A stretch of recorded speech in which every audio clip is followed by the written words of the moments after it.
Hello and welcome to Unpaid Skate Reviews. Now, I feel like this is a very important topic for skateboarders and people who actually skate and aren't massive YouTube personalities or whatever. People who aren't being sent box after box after box of shoes and boards and decks and all that stuff. People who aren't getting free handouts. They really want to know where to spend their money. And I am one of those people. Today I want to be talking about these DC shoes. And if you're looking at me and thinking, oh, that guy isn't a skater, he's dressed up like a business. Well, look at my videos. These are my videos, the videos that I made. So if you, you don't believe me, then go and look at the rest of my videos. Anyways, the advantage of being an absolute nobody on YouTube is that no one is paying me. I can guarantee you that not a single cent has been given to me, a single penny has been given to me to talk about shoes. These were about £45 when I bought them, which is a little more than I would normally spend on a pair of shoes. The DC Trace, I used to talk about them all the time, and there's a lot of shit going on in skateboarding right now about the shoes, like Kariuma and shit like that. Shoes are people are wearing shoes because they're popular now, and people are wearing shoes because of the name on them, and people are wearing shoes. It's like they're taking a step back in the cheaper category. The £25 skate shoes used to be good, but now it feels like £25 skate shoes are the same sort of shit you could find at Shoe Zone, which in the UK is basically like you could go there and buy a pair of shoes that look like skate shoes for £6, but they're not real skate shoes. But it's like the £25 ones now, you used to be able to find a couple of gems, but nowadays it seems like, nope, they're cheap. People are paying £80 for shoes, so make the best, or the standard shoe starts at around £80. So us here who aren't rolling in cash, who aren't getting paid very much, those of us who just want to skate, and shoes are easily the biggest financial burden that you get in skating. Those of us need this information. Before I go into more detail, let's actually move over to the desk. I'm going to move the camera angle so I can actually show you a bit closer what I'm talking about. Okay, so here we are at the desk of judgment. Now, can you tell which one is my flicking shoe? First, I want to begin with the bottom of the shoe is your pretty standard DC sole. However, it is made of this weird white rubber shit that I don't really like. It's like this fake rubber crap. So that means if you tend to foot brake, you're going to end up putting a hole in these shoes pretty quickly. The best advice I have for that really is, instead of looking for foot brake protection, is to learn how to feel comfortable going fast. But that doesn't make this excusable. Really, they should just make this good. But they're selling cheap shoes. £45 I would not personally consider cheap. Not everyone has £50 every 2 weeks to just throw away on shoes, because as I say, it is the most expensive thing in skateboarding by far. You probably replace your shoes way more often than any of the parts of your actual board. I mean, up there with decks. Generally, what I end up replacing the most is shoes and decks, and it's like, fuck me. But the thing is with decks is sometimes you can end up with spare decks. Shoes, generally not the case. As we can see, we have a nice protective layer here. Now, this is the advantage of my switch flicks not being so good right now, is I can actually compare what a basically new shoe looks like versus this one. And this one is... So we have this protective cap here, which is good in theory. I do like how once you get under this, now look, this is nice. I can give you a detailed view. Once this is gone, and this is just some crappy suede, not even suede, canvas. Well, I don't know, it feels like suede. It might be suede. It doesn't feel like canvas. It feels leathery. So maybe it's suede. I'm not sure. I'm a reviewer, not a shoe connoisseur master. But under this, we've got another, whatever this fabric is, it feels a bit like suede, but on upside down. And then under that, you've got even another layer. And then under that, before you actually get in, you've got this layer as well. So there's plenty of protection in here, stopping you getting into your toe. But the problem is, as with all of these fucking shoes, is the issue isn't the protective layers. They are so close to making good shoes. It's this fucking stitch right here. If you could annihilate this stitch and get rid of it forever, then you would have good shoes. This stitch, once these little things are broken, this whole thing just... And this completely blows out your shoe. And so no matter how much protection you add to the shoe, as long as it's ultimately held together by this one long line of stitching, if any of this stitching goes, your shoe's gone.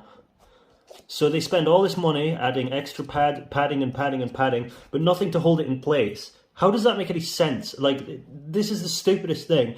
It's like, I appreciate the effort, guys, but like, this doesn't work. Stop doing this.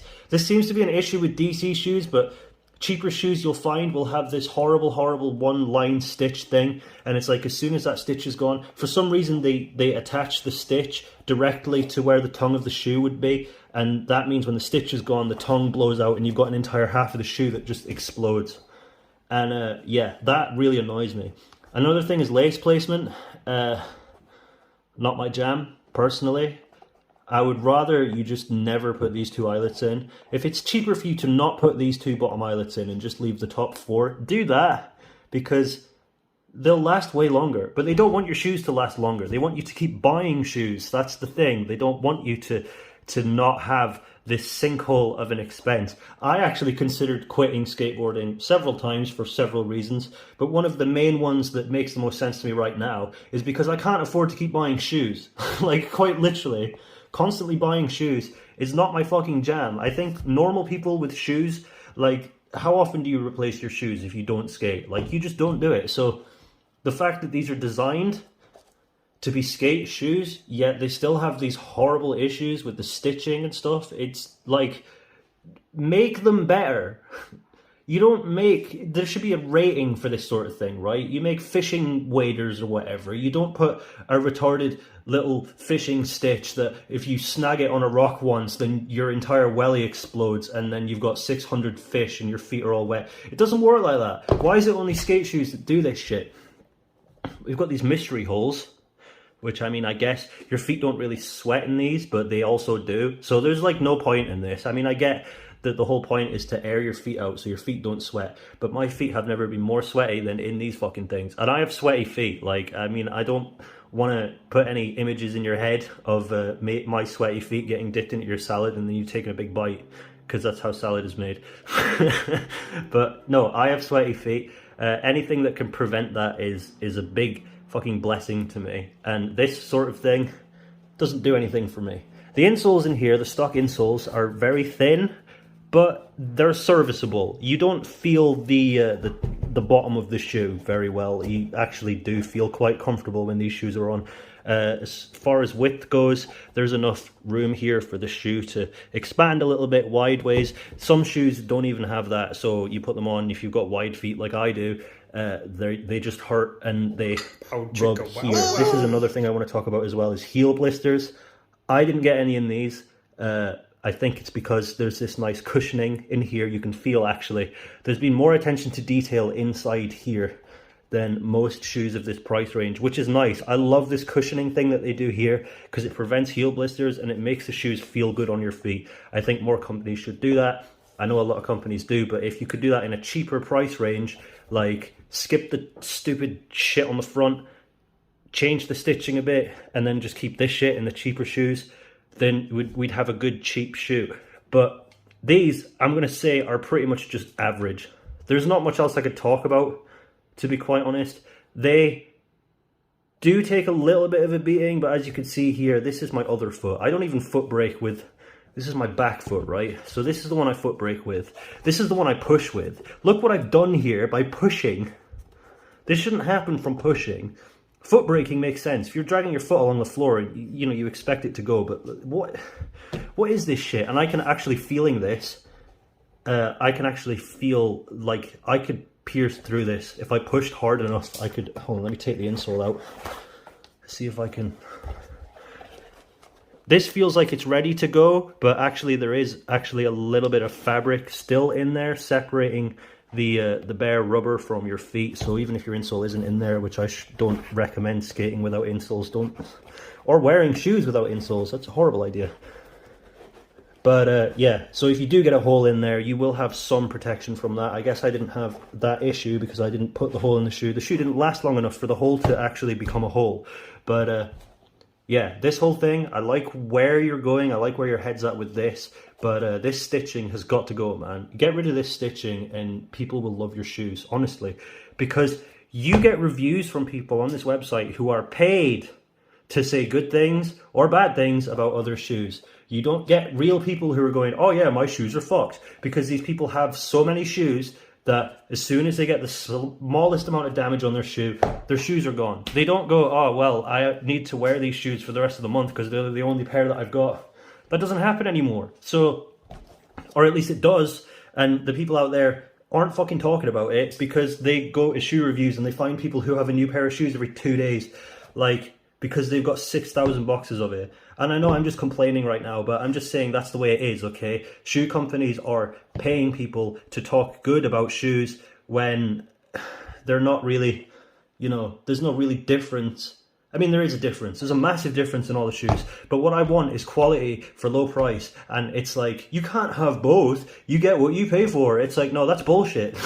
That is absolute capitalistic bullshit. You can absolutely get high quality for a low price.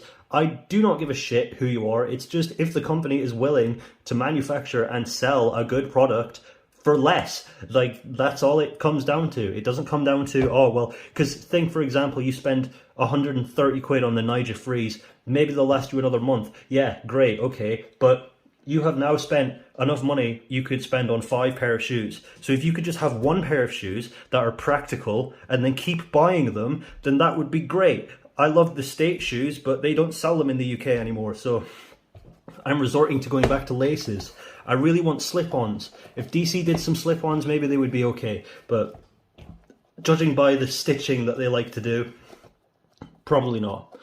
I would say if you are looking for a comfortable pair of shoes and aren't going to be battering them with flip tricks, maybe you're a transition skater or something, these could be okay, but you're probably more likely to want some high tops just because of that extra feeling of protection. These shoes are kind of in the middle when it comes to thickness. I've got a pair of shoes, street shoes, that are so thin that, like, it's like a millimeter of fabric between your foot and, like, the rest of the world.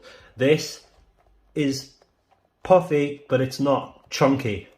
These other pair of shoes that I got, the guy that gave me them, they're Joslins. They are like, they feel like armor. Like, they are so thick, they are so soft, they are so comfortable, but you subtract the board feel, so, you know, it depends what you want out of a shoe, really. But for this, I'm going to say it's pretty much average. Don't buy it if you're expecting your shoe to last. I am still on the hunt for a cheap pair of shoes that will last me. I'm still looking for that, and I thought I'd found that in the State Keys. The State Keys, if you can get a pair of those for cheap, because at one point they were over in the UK. I guess they tried to bring State over to the UK, sold some shoes. They didn't sell very well, which is why I managed to get like 5 pairs of them for 15 quid. Now, if you want to buy them, you got to buy them from America, and they're like $60. So it's like, stay away from that shit. There's other better slip-ons you could get for the same price range. But these, they're okay. I don't know what else to say. I was impressed visually at first. You know, when I first saw them, I was like, oh, that looks like it'll last. They're not really that expensive, but if you are struggling for money and you really want something that's going to last you a decent amount of time, I would say, I mean, these can be okay. They didn't have that. I didn't rip them the first day I got them, but it took 2 or 3 days to start getting a hole that was bad enough for me to have to deal with it. And the laces broke initially, so which is why I made the zip tie shoe video, because the laces broke instantly. I don't like eyelets this low down. They're stupid. I get it. People like to have them tight down there, but for me personally, I would just like to have the option of not having eyelets. In fact, if shoe companies ever watch this video, why don't you just make Velcro skate shoes? You could get an entire fucking piece of fabric that goes and that wouldn't just fall off and explode. And if you wanted to tighten it, you could just pull the Velcro tighter, and if you wanted to loosen it, you could just pull the Velcro looser. Wow, I've just solved everyone's problem, and none of you have even thought about it. You know why? Because this means you can sell more shoes more frequently. So, you know, if it is broke, don't fix it, because they'll have to pay more often. That seems to be the consensus when it comes to skate companies. Anyway, I've been Go-Go Skateboarding. I am an absolute nobody on this platform as this video goes up, so you know your reviews are being honest, and this has been Unpaid Skate Reviews. I'll see you in the next one, hopefully with a slightly better review. Goodbye.